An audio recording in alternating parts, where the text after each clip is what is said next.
Magandang araw mga kaibigan. Bigyan natin ng reaction, opinion itong post ng News Ngayon. Payag ito ng isang netizen na talagang sapol ang Pangulo, ang administrasyon niya. Sabi, National ID nga, hindi marilis, missile pa kaya?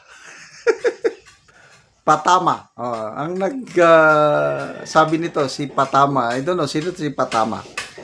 Nag-viral online ang isang post mula sa Facebook page na Patama. Matapos nitong maglabas ng payag na may patama sa kakayahan ng Pilipinas pagdating sa usapin ng depensa at pakikilahok sa posibleng mga tensyon o gera. Sa naturang post, sinabi ng page na hindi umano dapat tangkain ng bansa na sumali sa giyera kung may mga pangunahing serbisyo ng pamahalaan na hindi pa rin naayos. Pinas! Huwag mo nang tangkain sumali sa giyera. National ID nga, di mo marilis. Missile pa kaya? Grabe ang daming nag-react.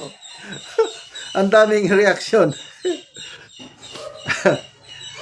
88,000 ang nag-react. 81,000 ang tumatawa. Sinong tinatawanan? Siyempre ang Pangulo. 6,200 ang nag-like. 214 ang nag-ano. Tama nga naman. Speaking of national ID, bago mag-eleksyon noong 2022,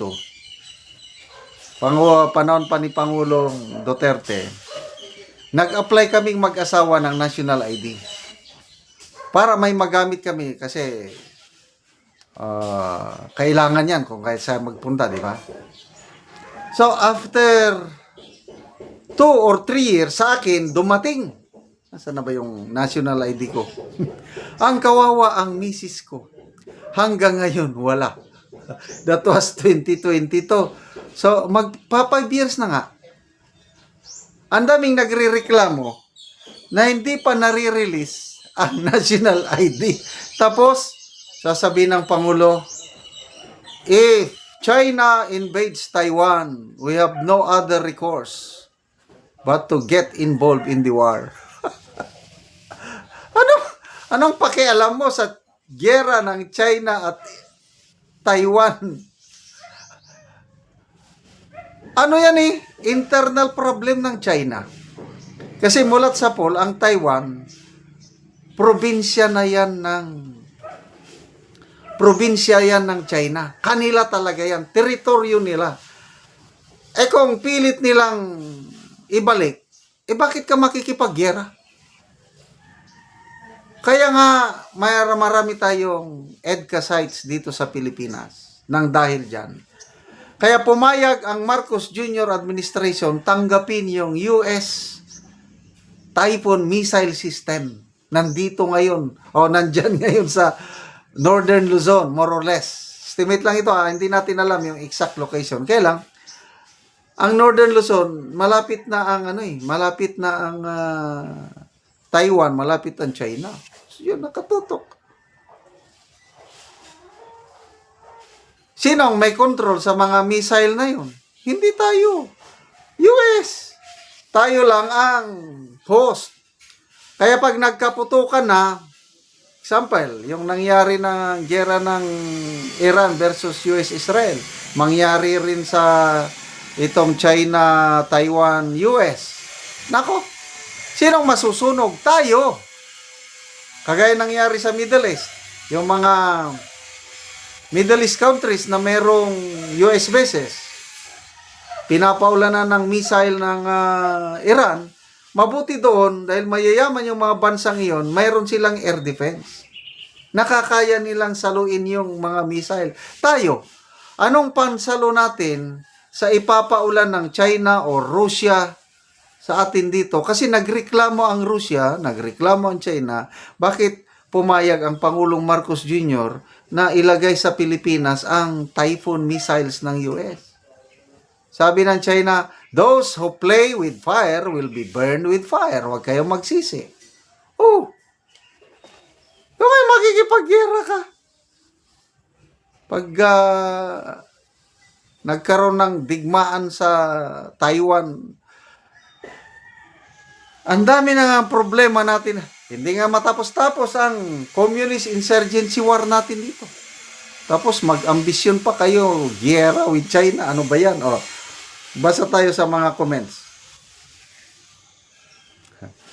Coronado, the return of the comeback, Lupin the Third. Yoyo Vlog, sa akin hanggang ngayon, yung papel pa na Xerox copy, pinalaminate. Yung, parang may resibo nun na nag-apply ka na. Yan ang katibayan na. So yung akin, hawak-hawak ko ron. Nung dumating na yung ID, wala na. Ay, misis ko, ang hawak niya yung papel. Lerma Cruz, Lupin, the greatest step. Puros Lupin. Lupin is here. Ray Abs, national ID ko, umiikot pa sa Pluto. Ay, nako. Hector Theodoso. The national ID was the subject of several State of the Nation speech ni PBBM. In 2022, he called it digital transformation, vital part of making government efficiency. In 2023, again, in his State of the Nation address, he spoke of the national ID. In 2024 and 2025, PBBM in his State of the Nation, he again spoke of the national ID as a social protection and defense against corruption. Hanggang ngayon, ang dami pa rin. So, every year, sa kanyang SONA, pinagmamayabang niya national ID. Ginoong Pangulo, hindi nyo ba alam na marami pang mga Pilipino ang hindi pa nakakatanggap ng kanilang national ID, kabilang na ang aking wife?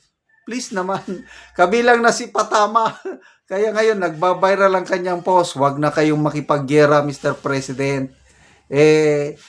National ID ko, wala pa nga. Missile pa kaya. Anyway, pampagood vibes. Salamat kay Patama sa kanyang post na ito. Mga kaibigan, salamat sa inyong pagsubaybay sa ating channel. Nakakatulong kayo ng malaki sa tribong Talanding ng Bukidnon. Dahil ang income natin sa channel na ito is pantulong po sa tribo. Ang sweldo natin sa channel na ito is namimigay tayo ng libreng yero at pako sa tribo para makapagpatayo sila ng mas maayos na tirahan. Panoorin nyo ang video na ito. Una ni ang natagaan og sen. Salamat po kayo sa aning nangatag aning sin kay Nakatop na ka.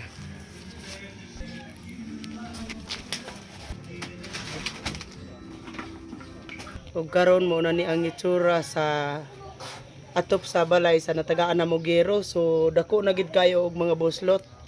Makita gid nato nga karaan na gid kayo ang iyang ngero. Ang putol-putol na ang ngero. Makita gid nato nga wa na gid nagpareha.